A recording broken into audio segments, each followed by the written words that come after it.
Okay, past year question, let's go over. A ball is thrown against a vertical wall.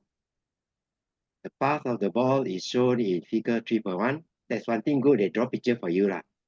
Not like my time where they expect you to draw your own picture lah. Not to scale, the ball is thrown from S, that's your S, with an initial velocity of 50 meters per second at an angle of 60 degrees to the horizontal, assuming the air resistance is negligible. Okay, for the ball at X, calculate the horizontal component of velocity. You can see that. What is the answer?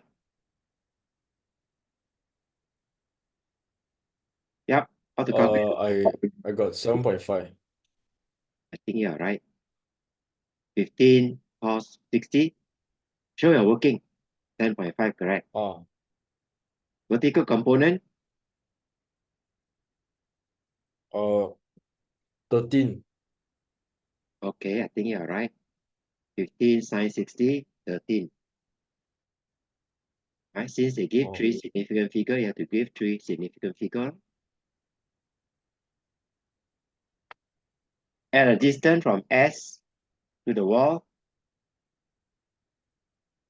the horizontal distance from S to the wall is 9.95. They have shown you 9.95. The ball hits the wall at P with a velocity that's at right angle to the wall. The ball rebounds to a point F at a distance 6.15 meter from the wall. Using answer in A, calculate the vertical height gained by the wall when it travels from S to P. Okay, this one, if you look at the question, then you will say it's in elastic collision. So what should I do to calculate the vertical height? KE.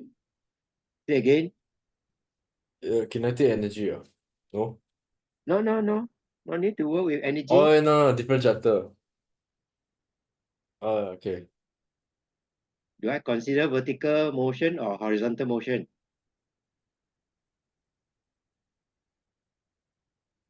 Vertical. Good. Write down. Taking outwards as positive. Right? Write down what is given. You have calculated already.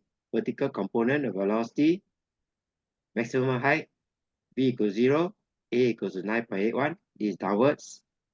Negative. So S equals to H. So what formula to use?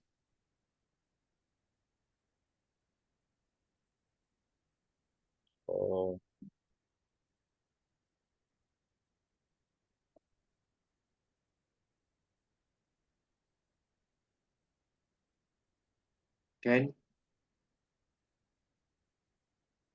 Yeah. What formula? You can see that you have problem because you have never tried a question. So you have problem deciding which formula to use. V squared equals U squared plus 2AS. Right? Put into the formula. V squared equals 0. U is 13 squared minus 2. A is minus 9.81. That's the negative there. And then H, calculate out.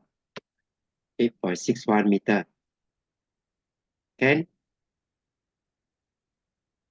Okay. Should I go and memorize the formula? That one is given in the formula sheet lah. But it's better to memorize it lah.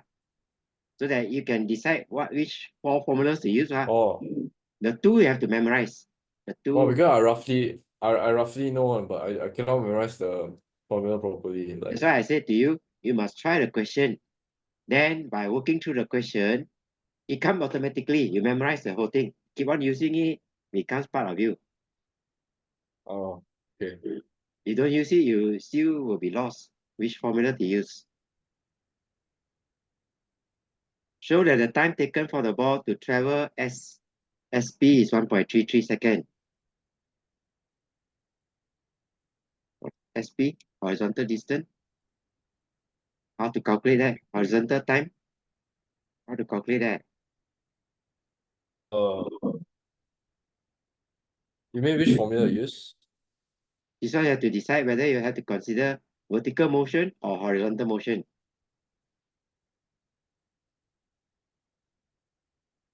You know horizontal velocity. Horizontal. Horizontal because you already know the distance, horizontal distance. You know the horizontal velocity or horizontal component of velocity, then you can find the time. No? Uniform velocity ux times t. So put in the value 9.95 there, 9.95. And we have already calculated the horizontal velocity is 10.5. Calculate t. Show that the velocity of the ball immediately after rebounds on the wall is about 4.6. What should I do?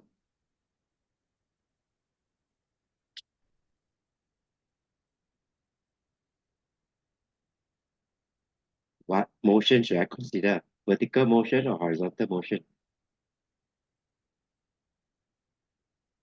Uh,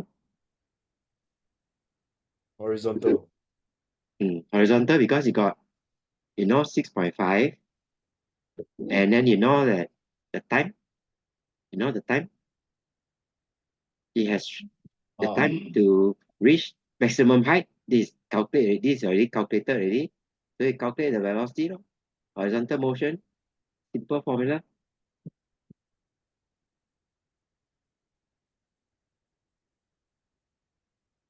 Right? Same height, so same time, no? Vertical time and horizontal time is the same. To put into the formula, horizontal distance 6.15. Horizontal velocity is what you want to calculate. The initial horizontal velocity at the wall, and the time is 1.33. 1.33, calculate out. Can mm,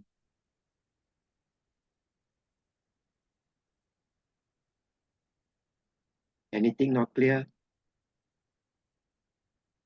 can lah, can. Can, okay. I let you do all the question yourself lah. Rather than I send you my PowerPoint, the answer there, and then we go to forces now lah. Okay, Okay. sure.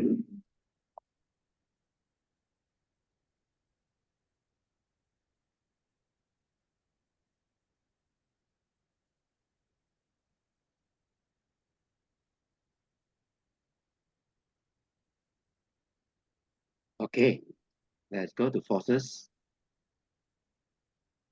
Right, this topic is topic 4 in the syllabus. Forces, density, and pressure. So this one just summarize for you what are the forces we encounter lah. Right, this aeroplane at a particular height, moving with uniform velocity, or a ball floating on the surface of water. We have upthrust, and we have tension. It's just summarize for you. What are the formulas? What are the forces that we are going to encounter? Tension and weight. Then we are going to look at turning effect of forces. Right? Moment of force. That's what we're going to define. That is what it means by perpendicular distance. That's the line of action of the force. Moment of force. That's where we use in real life. And loosen a nut on a car or tighten the nut on a car wheel. Then we come to couple.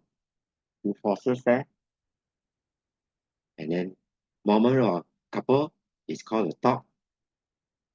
Then we introduce a principle of moment. Sum of clockwise moment equals sum of anti-clockwise moment, as summarized in this formula. Then equilibrium of forces. Okay, so we will be looking at vector triangle again. Right? These are body in equilibrium. And finally, density and pressure.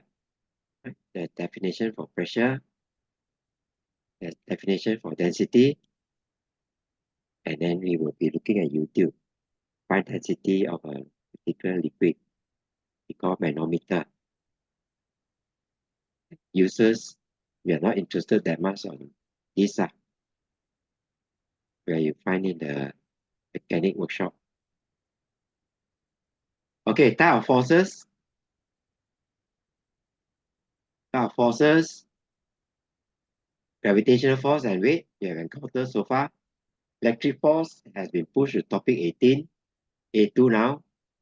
Thrust from the car engine, force from the car engine. Friction between, or sometimes we call it drag, if we include friction and air resistance, then we call it drag or resistive force. Then upthrust, or you call it buoyant force, is the upward force from the liquid, on the solid floating or solid in the liquid. Magnetic force is axial. So we look at equilibrium of a particle or equivalent at a point. Right? We look at Newton's first law. Every body continue in a state of rest or uniform velocity provided there is no resultant force acting on it. Right? So we instead of looking at the body, we look at the particle. We want to look at a body, then all the forces must pass through the center of gravity. That's what we are looking for. Tell us that the body to be in equilibrium, the resultant force is 0. Right? For a body to be in equilibrium, the resultant force is 0, or the forces balance.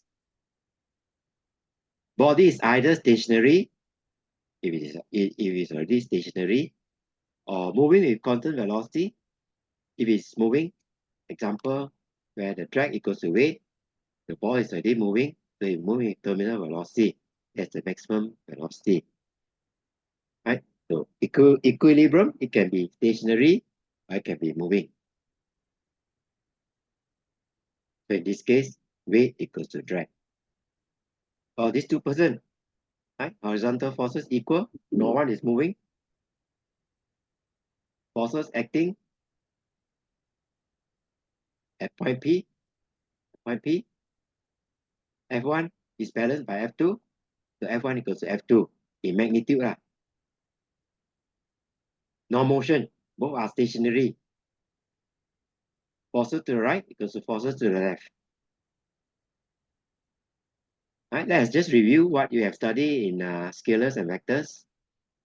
When we study vectors, forces F and S are replaced by two vectors, which is the resultant. We have vector F, we got vector S, we complete the rectangle, and then the diagonal from the same point, right, is your resultant force. Right? This topic, we are not interested in resultant force, but we are interested in what we call equilibrium, E. That is equilibrium. Right? We don't want the body to move, or we want it to stay at rest. The E. So E equals to F in magnitude, but opposite in direction. So if these three forces acting, then the point there will stay stationary, if it's already stationary. So the forces will form a closed triangle. As your F, right? You can add it. You can add which one first. Usually I will draw the horizontal and vertical first. And then instead of going from this starting point to there, the resultant R goes to all in anti-clockwise, all in one direction. Okay with that so far? Okay, let's carry on. Or we can use component, right, where we want to find the resultant of these two forces. We can use the component method to find the resultant force. Replace each vector with its component. Right? There, replace this red one with its vertical component and horizontal component, and then remove that. Replace this red one with its horizontal component. Right? You can draw a triangle, and then with its vertical component, then remove it. And then we can add them up in the horizontal and vertical direction. Vertical direction, this one is 3 square, this is 2 square, so we still got 1 square. 1 square downwards. Then this is 5 square plus 2 square is 7 square. So 7 square. So we use parallelogram of forces. We complete the parallelogram. X, Y, complete a parallelogram or rectangle in this case. And then that's the resultant. Okay, a mass held by 2 wires. That's the mass. That's the wire. Wire Y. Wire 2, wire 2, wire 1. Angle 30 degrees. Angle 80 degrees. And the point is P. Right? You can draw the forces acting at point P. Right? Tension is pulling up with T1. Tension is pulling at the point P with T2. The weight W is acting at center of gravity, but it's actually acting at the point. It's pulling at the point there, the weight W. So we call this 3 coplanar forces in equilibrium. Their line of action must pass through a point, or we call it concurrent. Right? We produce backwards there, you find it pass through a point P. This case is P. Right? Coplanar forces means it's on the same plane, on the same surface. So we can write a vector equation. Remember, this is a vector equation. Just tell us that how do we draw a triangle. We draw W first. Then we draw T2. Then we draw T1. They form a closed triangle, all pointing in the clockwise direction, anti-clockwise direction. Then you must form a closed triangle. Sometimes you can draw in the diagram itself. T2, T1 parallel to T1, and then W. Okay, sometimes if they ask you which one is larger, then it's better to draw the diagram itself, rather than draw. Is there a method? Say again. Is there a method to draw the triangle properly? Just draw it roughly. Use a ruler to draw it on the diagram itself. Then if you are asked to calculate, then you use calculation. You can use But how you know how to draw? You can use scale drawing. Can? Oh, I don't know how to draw the direction or that. Tension at point P is pulling on the mass, so it's pulling outwards. Tension in wire 2 is pulling on the mass there, upwards.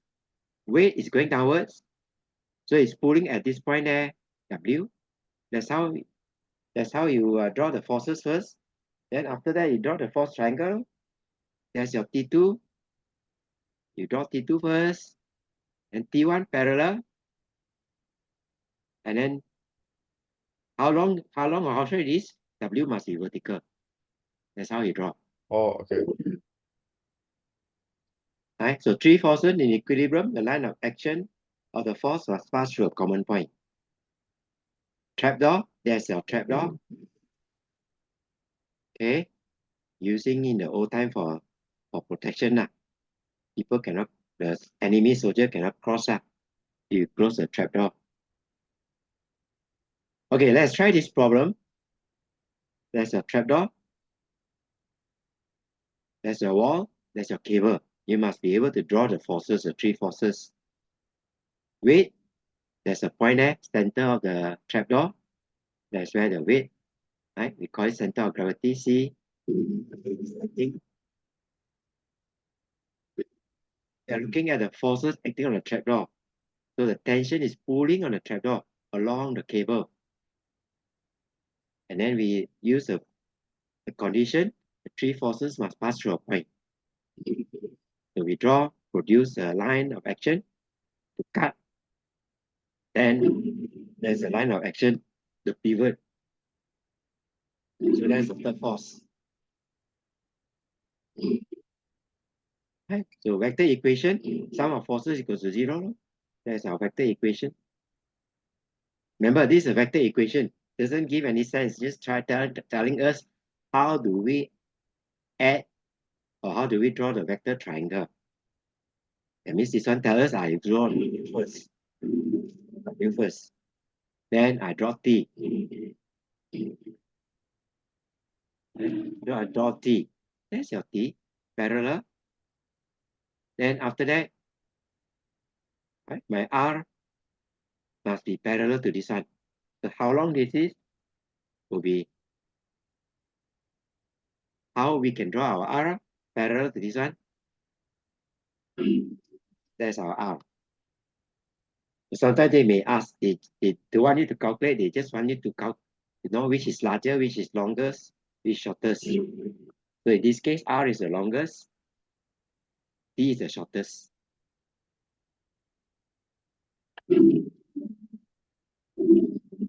Or draw a diagram, right? Because the diagram usually will be better lah. If not, your angle may be slightly out, then you may get wrong answer. Okay. Any comment? Okay. Yeah, okay, let's carry on. Okay, huh?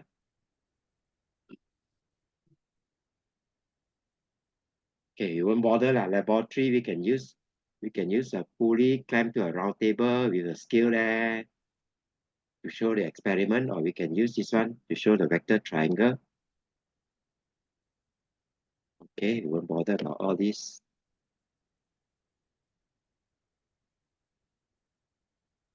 Okay, so we can verify the vector equation. This is the experiment. If your teacher still allow you to use, usually my student will do this question, this experiment, where the force F is measured by the spring balance, and then that is 500 grams. Okay, you won't bother about all that. Okay, page 111, turning effect of forces. So far, we have encountered resultant force causes acceleration. A force can also cause turning effect, or we call it rotation. Right, so that's the syllabus. Okay, the first point to remember is center of gravity. Memorize it. Of a body is the point where the weight of a body is considered to act. For a meter rule is the center of the ruler. Right? Or we can draw diagonal where the diagonal intersect is the center of gravity. For a uniform circle or uniform sphere is the center of the sphere. For a rectangular plate is the point intersection of the diagonals. Center of mass is defined differently, but don't need to worry. This one for your info. Right? So center of the gravity for different object, a ring is center of G. G. This is just a circle, a solid circle there, center of the circle. Dumbbell, that's a G. Hollow cylinder or solid cylinder is a center G. Square with center removed, so the center of the square. Cube, where the three diagonal meet or two diagonal intersect. The center of gravity can change, depend on where you put. If you stretch out the hand, raise it up. You bend, the center of gravity will be outside.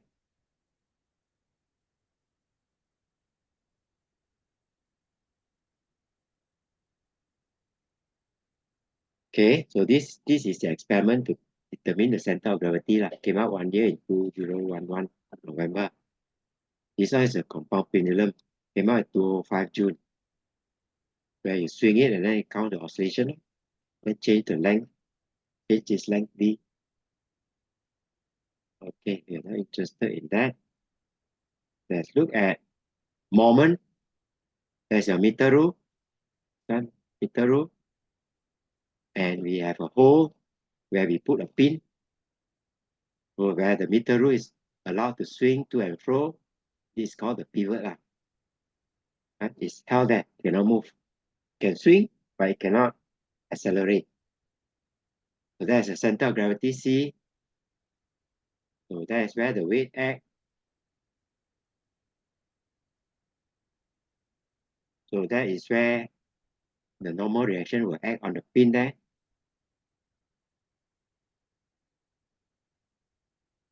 Line of action of force. In this case, the meter rule is in equilibrium. In this case, we say stationary lah. There's no moment, no perpendicular distance. Line of action of force N and W pass through the coincide. They pass through the line of action of N and line of action of W coincide. So that, okay, we got 10 more minutes. I don't know whether we can complete. Center of gravity is on the line of action below the pivot. Right? It's the line of action below the pivot. So W equals to N. So now what do we do? The ruler is rotated or displaced from the rest position. Right? We still have the two same forces. Right? Line of action of weight is now here, the green line, green dotted line. It's no more in equilibrium, right? Even though N is still equals to W. If we let go, it will swing clockwise. It will swing this way until it loses all its energy and then it will stop.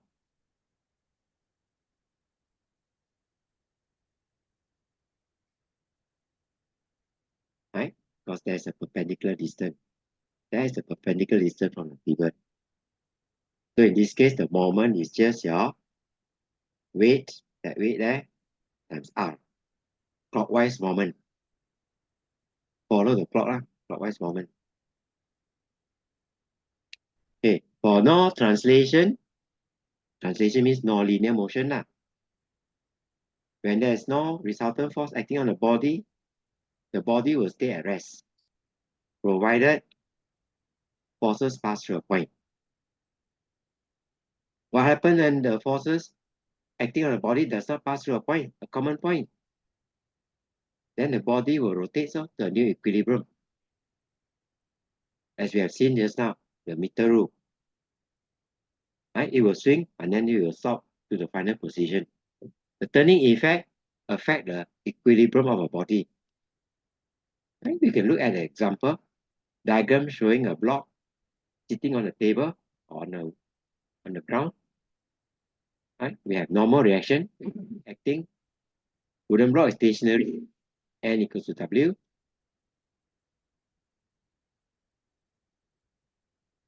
Right? If we apply a force, our force is equals to friction. Apply force equals friction. But if the force we apply is greater than friction, then the body will accelerate. But if we apply the force high up, further high up, then it will not accelerate.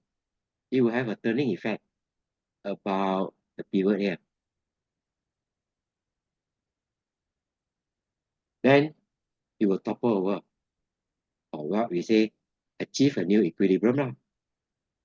Right? Because it's no more in equilibrium now. There's a moment now. Force at a perpendicular distance away. Wooden block topples over as the force has a turning effect about the pivot. Okay, so far?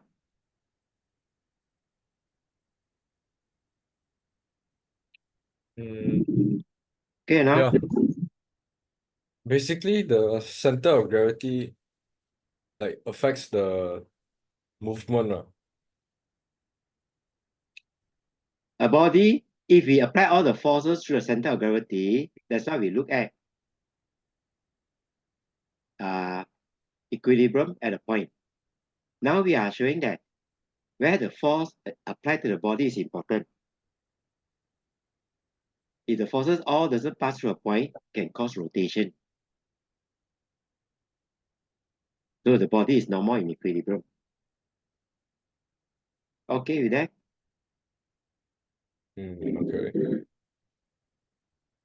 Okay, let's define moment of force, M.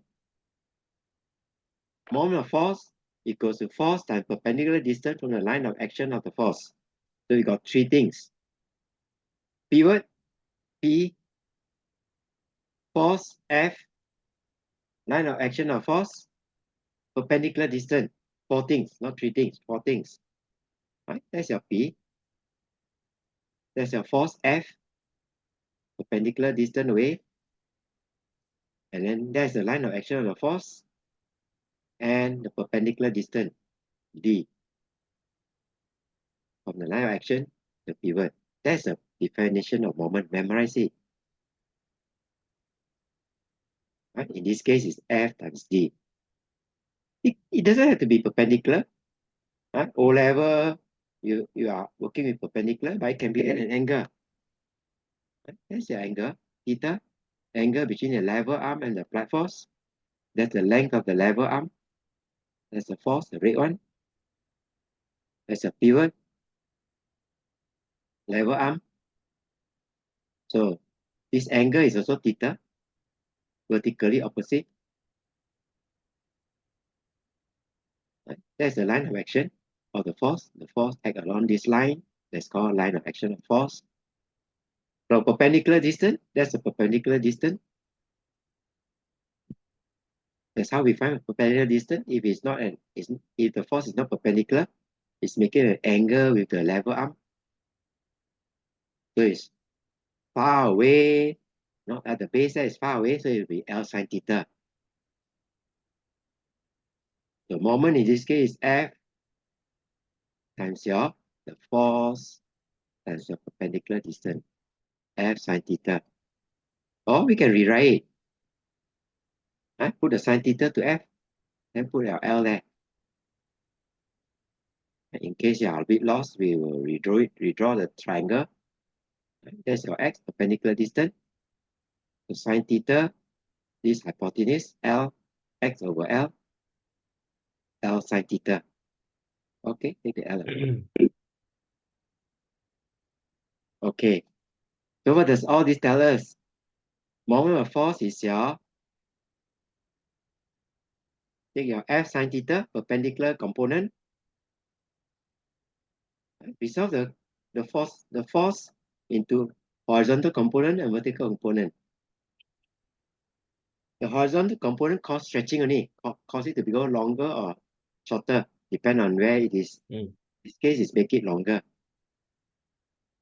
Right? So perpendicular component is F sine theta times your length. Okay? American textbook can tend to call moment of force a torque, but Cambridge is very particular. Okay, we still got 2 minutes. Moment of force have nothing to do with time. Right? Example like moments, in moments like this. Moment of force is the turning effect it has. It's a measure in Newton per meter. You cannot call it Joule, even though it has the same unit as energy, because it's not energy. It causes rotation. Right? There are the uses there.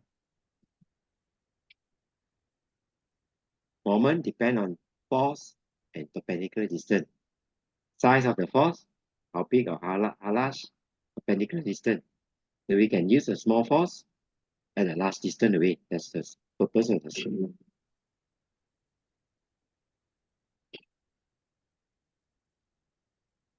Okay, in this case, it's clockwise.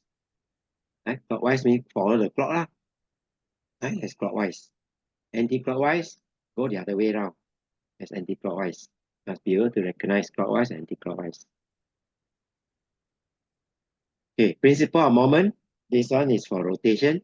State that the sum of forces about any point is equal to the sum of anti-clockwise moment about the same point. Right? Sum of clockwise moment to sum of anti-clockwise about the same point. Right? Memorize. That's the principle of moment. Remember, for linear motion, in case we got cut off, you know the time is up lah. Remember linear motion, in this case, it is moving, so drag equals to weight. Sum of forces upwards equals sum of forces downwards.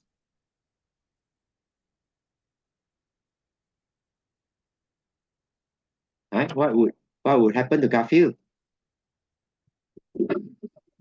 Your pivot, it will fall over. We call topple. Right? To stay horizontal, body must be, right? Body is lightweight, so it has to be further away. This is a seesaw principle that you all know where you all start when you're all children, you all play on the playground there. Right? F1 times G1, F2 times G2.